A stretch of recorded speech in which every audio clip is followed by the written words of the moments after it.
فبأي آلاء ربكما تكذبان الحمد لله رب العالمين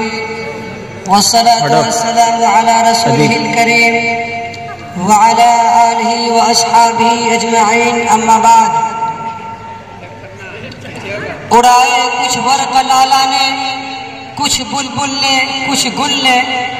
اڑائے کچھ ورق لالا نے کچھ بلبل نے کچھ گل نے چمن میں ہر طرف بکھری ہوئی ہے داستاں میری قائدین ملت اور نوجوان جیالوں آج کے اس قومی یادگار کے دن میں جبکہ ہندوستان کے گوشے گوشے میں مختلف تنظیموں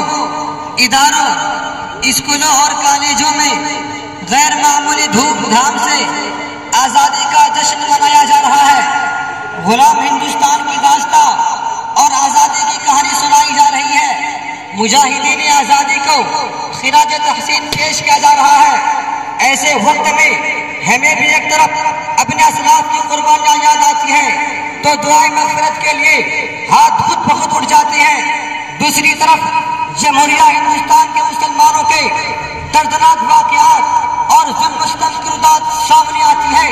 تو خون کے آنسو نکل پڑتے ہیں اور دل سے ایسی آہ نکلتی ہے کہ اگر ہمارے اسلاف و اکابر کو اس کا تصور بھی ہوتا تو خدا کی قسم وہ لوگ کبھی اس ملک کو انگریزوں کی غلامی سے چھڑانے اور ہندوستان کو آزاد کرانے کے لیے اتنی بڑی قربانیاں نہ دیتے اگر انہیں یہ معلوم ہوتا کہ اس ہندوستان کے مسلمانوں پر ایسا دن بھی آئے گا کہ مسلمان آزادی کی جگہ انگریزوں کی غلامی ہی کو پسند کریں گے تو وہ کبھی شمشیر فرحانہ لے کر میدان جہاد میں نہ نکلتے انہیں کیا معلوم تھا کہ جس ہندوستان کی آزادی کے لیے بالا کوٹ کی پہاڑی پر سید احمد شہید اور شاہ اسماعیل شہید نے جان دی ہے انہیں کیا معلوم تھا کہ جس ہندوستان کی آزادی کے لیے شاملی کے میدان میں علماء دیوبند توپوں کا نشانہ بنے ہیں انہیں کیا معلوم تھا کہ جس ہندوستان کی آزادی کے لیے شیخ الہند اور شیخ الاسلام کارا پانی گئے ہیں انہیں کیا معلوم تھا کہ جس ہندوستان کی آزادی کے لیے شیخ الاسلام حسین احمد مدنی پر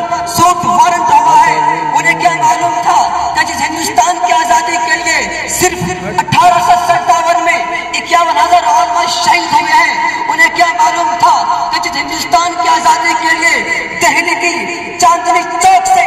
خیبر تک کے درخت پر علماء کو پھانسی دی گئی ہے انہیں کیا معلوم تھا کہ جس ہندوستان کی آزادی کے لیے علماء کو برہنہ کر کے آگ کے اندر پر ڈالا گیا ہے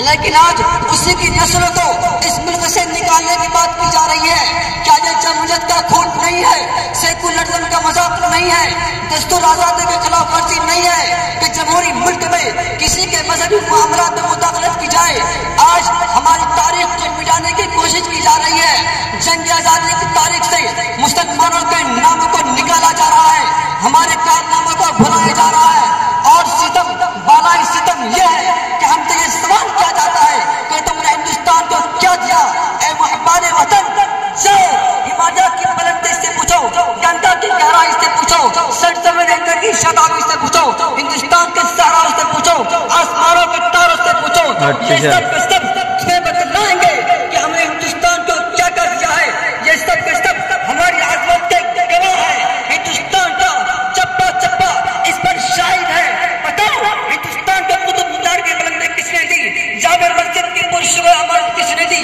لال قلعہ کی عظمت کس نے دی تاج محل کی رانائی کس نے دی ایک بار نہیں 2 یا 3 بار نہیں بلکہ 100 بار سوارا ہے ہم نے اس ملک کے کیسوائی پر ہم کو 100 بار سوارا ہے ہم نے اس ملک کے کیسوائی پر ہم کو یہ اہل جنوب بتلائیں گے کیا ہم نے دیا ہے عالم کو وآخر دعوانا الحمدللہ